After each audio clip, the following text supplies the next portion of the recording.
उपनिषद के तीसरी वल्ली का 14वां श्लोक। यमाचार्य उसमें कहते हैं, उत्तिष्ठत जाग्रत प्राप्य वरान निबोधत।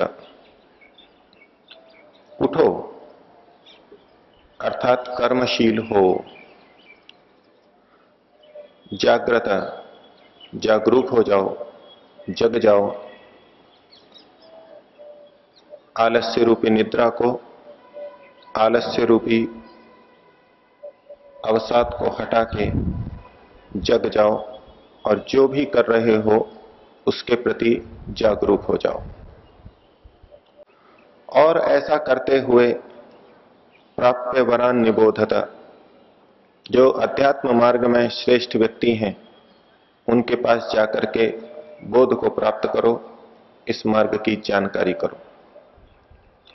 अर्थात केवल अपने ही बूते पर अपने को ही पूरा बुद्धिमान समझते हुए, बुद्धिमान समझने की भ्रांति रखते हुए मत चलते रहना। तो इस मार्ग में कर्म करते हुए जागरूक रहना और उसके साथ साथ श्रेष्ठों के पास जाकर के बार बार बोध को प्राप्त करना, ये आवश्यक है। जानकार के पास दो दृष्टि से जाया जा सकता है। एक तो नई चीज प्राप्त करने के लिए, अगले मार्ग को समझने के लिए, यह भी करना है। और दूसरा है कि कर्म करते हुए जागरूक रहते हुए जो समझ हमको प्राप्त हुई है, जो निष्कर्ष हमने संसार के प्रति निकाले हैं, वो निष्कर्ष ठीक है या नहीं है, उनकी पुष्टि विद्वानों के पास जाकर के होती है।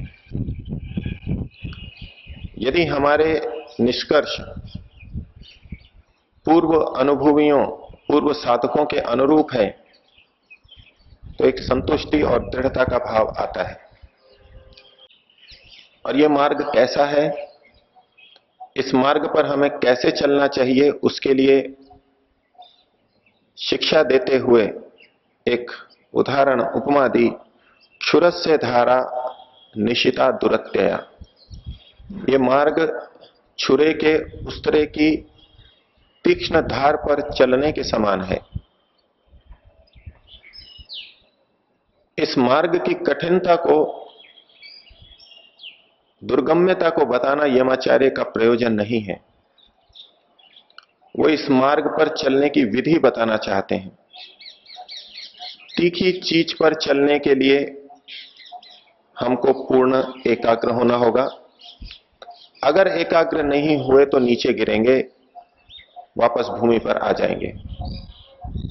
हमें अपना संतुलन बनाते हुए चलना होगा। हमें इस मार्ग पर धीरे धीरे चलना होगा। भूमि पर जिस प्रकार तेजी से चलते हैं उस तरह से छुरे की या तलवार की धार पर नहीं चल सकते और न ही चलना चाहिए। चलेंगे तो पैर छिलेंगे, पैर कटेंगे, और पैर कटे तो आगे का चलना और कठिन हो जाएगा। अपनी सुरक्षा रखते हुए इस मार्ग पर चलते हुए पैर न छिलें, इसके लिए पिछले पैर को उठा करके ठीक अगले पैर के सामने रखेंगे। किसी चीज को छोड़ते हुए नहीं चलेंगे। जिस स्थिति में है वहां से पहले थोड़ा ऊपर उठेंगे, उससे थोड़ा वैराग्य प्राप्त करेंगे और फिर अगले कदम पे जाएंगे। पिछली भूमि पर रहते हुए पैर को तलवार की नोक पर सटाए हुए आगे सरकाने का प्रयास नहीं करेंगे, नहीं तो पैर अवश्य कटेगा, अवश्य चिरेगा। और कहा, दुर्गम पथस्तत् कवयो वदंती। इस दुर्गम पथ के बारे में वो कवि लोग, क्रांतदर्शी ऋषि लोग हमको बताते हैं, उसका उपदेश अवश्य करते हैं। इस पंक्ति का एक अर्थ और लगाया जाता है कि इस मार्ग को कवि लोग बड़ा दुर्गम मानते हैं, बड़ा कठिन मानते हैं। इस मार्ग को प्राप्त करना कठिन है, लेकिन इस मार्ग पर चलना कठिन नहीं है। अगर विधि ठीक पता हो तो मार्ग पर चलना अपेक्षाकृत सरल है। संसार के मार्ग से चलने की अपेक्षा, संसार के मार्ग पर चलने की अपेक्षा इस मार्ग पर चलना सरल है। कठिनता है इस मार्ग को प्राप्त करने की। यमाचार्य ने कठोपनिषद में पहले यह उपदेश दिया है, श्रवणायापि बहुवीर यो न लभ्य। बहुतों को तो ये सुनने को भी नहीं मिलता। शृण्वंतो भी बहवो यम न विद्यु। और इसको सुनते हुए भी बहुत से लोग इसको जान नहीं पाते, समझ नहीं पाते, आखिर ये रास्ता क्या है।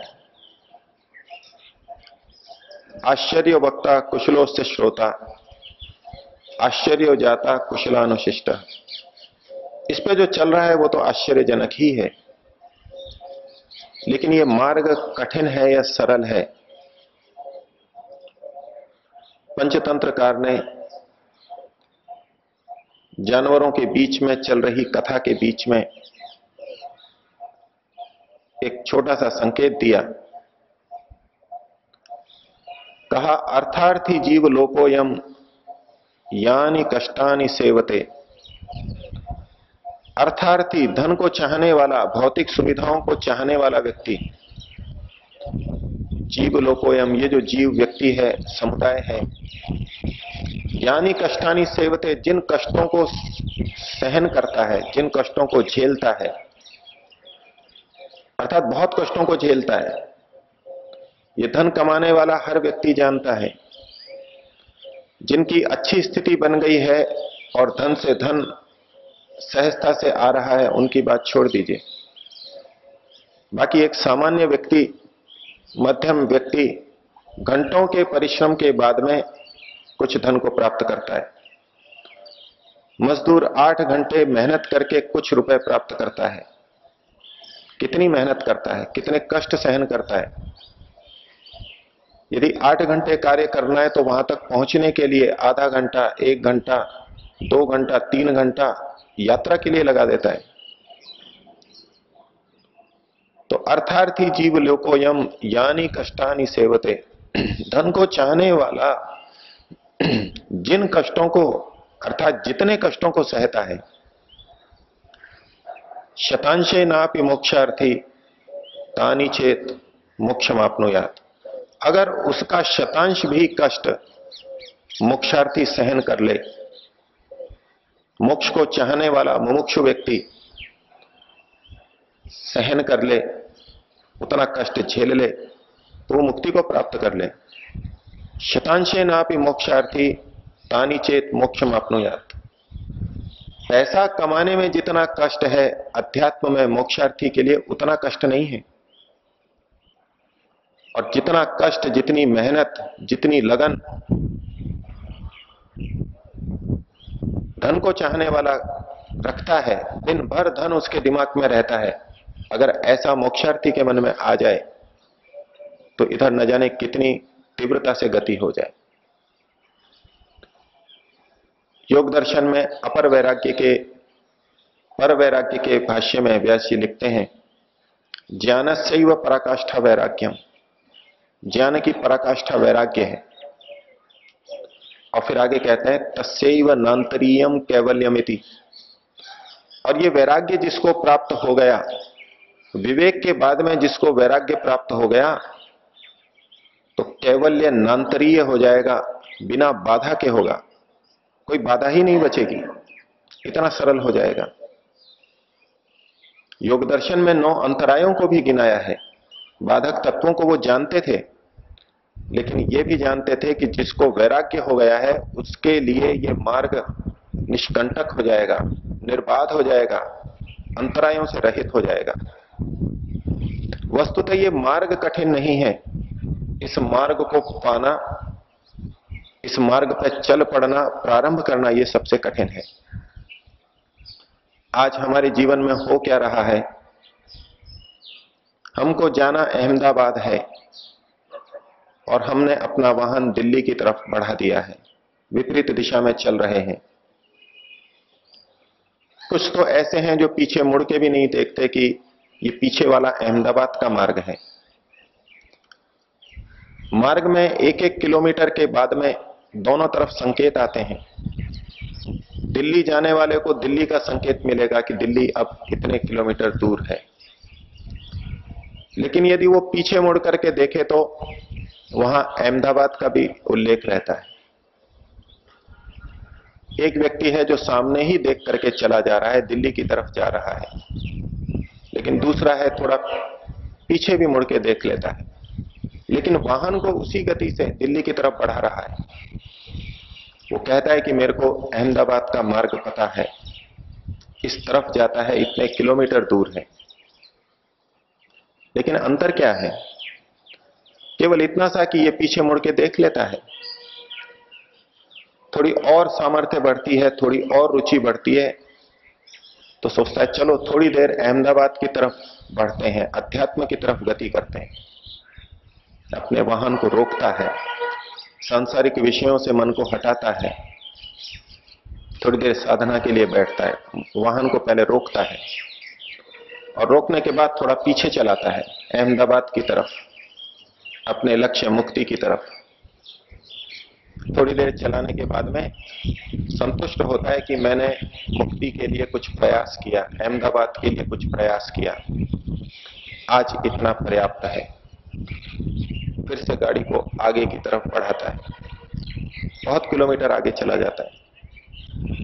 और यही हमारा जीवन, जो ये कहते हैं कि हम ईश्वर की तरफ प्रयास कर रहे हैं, ऐसा ही लगभग जीवन हमारा चल रहा है। लेकिन इससे होना क्या है? इससे लक्ष्य प्राप्त नहीं होगा। वस्तुतः हम उस मार्ग की तरफ अभी चलने नहीं लगे।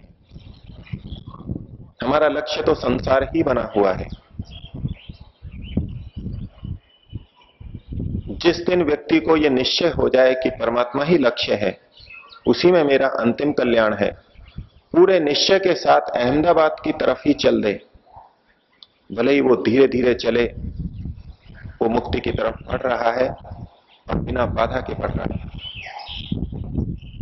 इस मार्ग में चलना प्रारंभ करने से पहले हमने अपने शरीर के साथ में, अपने वाहन के साथ में बहुत सारे पत्थर बांध रखे हैं, संस्कारों के, राग के पत्थर बांध रखे हैं। हम प्रयत्न तो कर रहे हैं, लेकिन बंधे हुए पत्थरों के साथ में प्रयत्न कर रहे हैं, और ऐसे में तो हमको कष्ट होना ही है। बहुत मुश्किल से पसीने पसीने होकर के थोड़ा बहुत कदम बढ़ा पाएंगे, क्योंकि पत्थर बांध रखे हैं और हमको लग रहा है ये रास्ता कितना कठिन है। लेकिन यदि पत्थर की रस्सियां काट दी जाएं, पत्थर को एक तरफ कर दिया जाए, तो क्या इतना पसीना बहाने की आवश्यकता है? हम सरलता से इस मार्ग पर चल सकते हैं। भंगेड़ियों की कहानी आपने अवश्य सुनी होगी, जो नाव के ऊपर यात्रा के लिए निकले थे, रात्रि में भांग पी ली, नाव में बैठे, आज समुद्र की, तालाब की यात्रा करेंगे, खूब घूमेंगे, उसमें खूब नाचेंगे, खूब प्रसन्न होंगे। बैठ गए और सब पूरे पुरुषार्थ पूरी रात्रि को नाव चलाते रहे। सुबह हुआ तो नजर पड़ी कि कुछ बत्तियां दिखाई दे रही हैं तट के ऊपर, तो सोचा कि तट आ गया है, हमारा लक्ष्य आ गया है, यही लक्ष्य है। बड़े प्रसन्न हुए। उतरने लगे तो देखा कि नाव के तो रस्सी बंधी हुई थी। रात भर के क्या कर रहे थे? रस्सी बांध करके मेहनत कर रहे थे। तो निश्चित रूप से ऐसी मेहनत को देख करके हम कहेंगे ये रास्ता बड़ा कठिन है, लेकिन रस्सी यदि काट दी, पत्थर यदि काट दिए, तो फिर कोई बाधा नहीं है। ये जो अपर वैराग्य है, ये राग को हटाना ही है, अपने रस्सों को काटना ही है, और पर वैराग्य भी अपने सांसारिक रस्सों को काटना है, सांसारिक राग को काटना है। और जिस दिन पर वैराग्य हो गया, अर्थात अपने सारे रस्से, सारे बंधन, सारे राग हमने काट दिए, तब ये उक्ति वहां चरितार्थ होगी, एतस्यैव नान्तरीयम कैवल्यमिति। अध्यात्म का मार्ग तो अब शुरू हुआ है, संस्कारों को दग्ध बीज करने का काम तो अब शुरू हुआ है। अब तक तो हम अपने को अधिक राग बनने से रोक रहे थे। जितना राग हमने पैदा किया, जितना द्वेष पैदा किया, उसको थोड़ा थोड़ा कम कर रहे थे और कुछ नहीं कर रहे थे। विपरीत दिशा में जाने से अपने को थोड़ा सा रोक रहे थे। ये अभी रास्ते पे चलना प्रारंभ नहीं किया है, विपरीत रास्ते पे चलना रोका जा रहा है। ये अवश्य कष्टप्रद है, ये अवश्य कठिन है, और अध्यात्म के मार्ग पर चलने के लिए यही बात सबसे दुर्गम है। हम चाहें एकदम से चलती हुई गाड़ी को पलट करके दूसरी तरफ कर दें, संभव नहीं है। अगर प्रयास करेंगे तो वाहन पलटेगा, दुर्घटना हो जाएगी और फिर बहुत सारा समय वहीं चला जाएगा, चोट को ठीक करने में, वाहन को ठीक करने में चला जाएगा। पहला उपाय है विपरीत दिशा में बढ़ते हुए अपने कदमों को, अपने वाहन को रोकना, धीमा करना। उसको धीमा करें, रोकें, फिर तसल्ली से धीरे धीरे दूसरी तरफ बढ़ाना प्रारंभ करें। और यदि हम ऐसा कर पाए तो ये रास्ता बड़ा सरल है, इसमें कुछ कठिनाई नहीं है। और यदि बंधन को बांध करके चलते रहे, पत्थरों को, राग को बांधे बांधे चलते रहे, तो हमारी स्थिति अधिक कुछ नहीं होगी। 100 दिन चले 2.5 कोस, शायद 2.5 कोस भी ना चल पाए। 100 दिन चल के भी लगेगा कि इतना सा बढ़े। जिन साधकों को यह प्रतीत होता है कि वर्षों लगा के भी थोड़ी सी प्रगति हुई, उसका कारण यही है कि वर्षों तो लगाए, उस दिशा में बढ़े भी, कुछ चले भी, लेकिन दूसरी दिशा में भी बहुत चले, और कुल मिला के परिणाम 2.5 कोस का ही निकला। 100 दिन चले 2.5 कोस। तो यदि हमारे को अपनी प्रगति आगे दिखनी है, अनुभव में लेनी है, तो पहले विपरीत दिशा में चलना बंद करना होगा और इस रास्ते पर पूरी सावधानी से, एकाग्रता से धीरे धीरे चलना होगा। तो इसलिए यह रास्ता दिखने में कठिन है, प्रारंभ करने में कठिन है, लेकिन चलने के लिए ये उस मार्ग से, भौतिकता के मार्ग से, सांसारिक मार्ग से निश्चित रूप से सरल है, आसान है। हमने जो कठिनाई पैदा कर रखी है, हमने जो इसको कठिन बना रखा है, उसको केवल हम छोड़ें। अपने मार्ग पर स्वयं जो बाधाएं खड़ी कर रखी हैं, उन बाधाओं को हटाएं। इतना मात्र पर्याप्त है। आगे का रास्ता बड़ी सरलता से प्रशस्त होगा।